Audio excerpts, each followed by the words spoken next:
DICE has done it again. They've created a beautiful game, but at what cost? The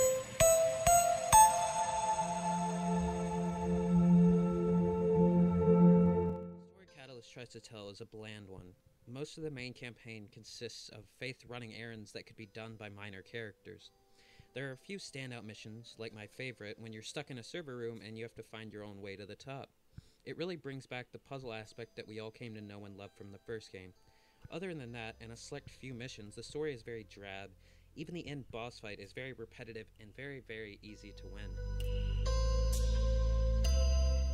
In the graphical department, this game really excels. The white contrast is amped up to the extreme, giving this game a very distinct feeling of cleanliness. But that is far from the reality of this glass world. To begin with, the console versions have a field of view selector which you can use to adjust the player view. It's a nice touch, although we would love to see a couple more options thrown in there, such as motion blur. Regardless, the console versions target 60 frames per second, and it seems for the most part, PS4 and Xbox One versions are indeed running pretty close to that. It's not a locked 60 FPS experience. Just like Battlefield 4, Battlefield Hardline, and Star Wars Battlefront, none of the console versions run at a 1920 by 1080p resolution. In fact, they run at the same standard that Battlefield 4 ran at more than 2 years ago. So yes, the PS4 version runs at 900p and the Xbox One version 6 to 720p. It's kind of disappointing to see the lack of native 1080p resolution, but DICE seems to have locked down performance, or at the very least, it's pretty close to where it needs to be. Other visual effects such as the cinematic motion blur, depth of field, and screen space reflections have been used aplenty. However, there are a couple of areas where we want DICE to tighten up a bit. First of all, the motion blur mixes with what looks like temporal anti-aliasing, resulting into temporal artifacts at times. It all settles down when Faith is stationary though. The cube map reflections also look deteriorated and oftentimes blurry. We also witness texture pop in on both versions. As far as PC performance goes, we ran the game on an NVIDIA GeForce GTX 970, Intel i7 3770, and 16 gigabytes of memory. Performance for the most part was really smooth with minor screen tearings at times. As this is a DICE game, we were expecting highly optimized code for the PC build, so we were glad to see the trend continuing in Catalyst. Characters in Mirror's Edge Catalyst are two-dimensional. In my entire 7-hour playthrough, I never once felt a connection to side characters or even Faith for that matter. DICE really needs to work on making these characters lifelike and believable.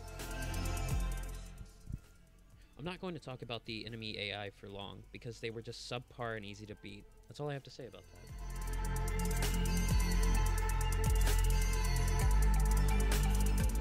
Now this is the topic I really wanted to focus on, because this part of the game is nearly perfect. We see the return of all the classic freerunning moves, which I must say have been smoothed out to perfection. And the new items and abilities are a welcome addition. The most welcome of them all is the grappling hook, or as the characters call it, the mag. The addition, as you saw in the start of the video, allows you to swing across large gaps. As you upgrade the mag, it gives you two other abilities, the ability to pull yourself up great heights, and the ability to pull down loose debris. Now, remember when I said the mechanics were near perfection? Well, here's why they're not completely perfect. There's an unlock system for basic moves you should already have, like the skill roll and the 180-degree turn. Now, this doesn't completely ruin your freerunning experience. It's kind of just a minor annoyance along the way. Now, all in all, I enjoyed Mirror's Edge Catalyst. I know it really doesn't seem like it from this review, but I really did. The freerunning is smooth, and the missions offer some sort of enjoyment, but this is not the game I spent 8 years looking forward to.